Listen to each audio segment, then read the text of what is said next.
MSNBC's The Place for Politics. Although the fight for the Democratic nomination isn't over yet, many are already looking toward a fight between Barack Obama and John McCain come November. The two candidates have already traded barbs over a number of issues, but how is this fight playing out over the web? Peter Slutsky is a blogger and co-host of Doublespeak, an online radio show, and Amanda Carpenter is national political reporter for townhall.com. Peter, I'll start with you. I want to ask about this question that's popped up on your website. Is Barack Obama a Muslim? The answer, of course, we know is no, but it's this misconception that has been out there for a long time. Everyone pointed to the web and said this has come out in nasty emails, there are rumors, there's all this ugly web gossip out there. How are bloggers talking about this now? Well, if you take a look at the link that's on the website, it's actually an information site.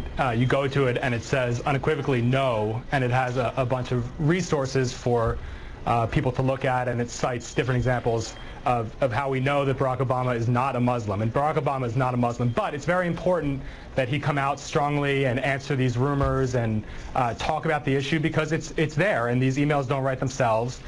So this is just a creative way for people on the web to get the real information out, and that's why we decided to link to it on doublespeakshow.com. And Amanda, I was looking on Town Hall today, and one of the most popular postings listed on your most popular list was written by Sandy Rios, who writes, quote, "If Barack Obama is elected President of the United States, I fear our enemies will smell the blood of weakness and rise in retaliation here and abroad. While Obama makes sweeping promises to end the war in Iraq, he never projects the consequences." A lot of people, I assume, are commenting on this on the site today.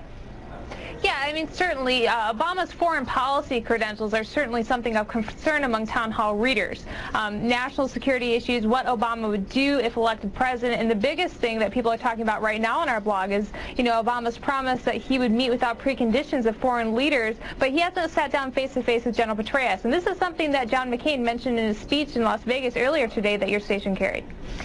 And Peter, we've heard a lot about a dream ticket with Senator Clinton being Obama's running mate. One blogger on Wake Up America writes, quote, "To me, it remains unthinkable that any Democrat who wants to win in November thinks that not picking Hillary Clinton makes sense for Barack Obama." What else are you hearing online? Well, you know, it's still a little premature to decide who's going to be on the ticket. It's an option. You know, I think that the Democratic Party is about to go into their last therapy session. And just like any family therapy, you know, you're not ready to book the ticket to Hawaii yet, but we're really close. And does she need to be on the ticket?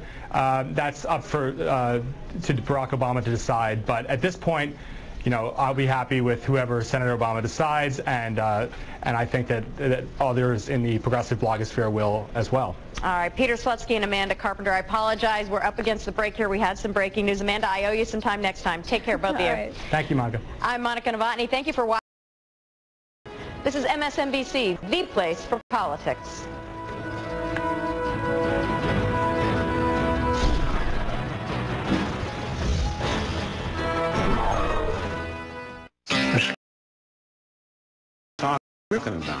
But now we can actually do something about it.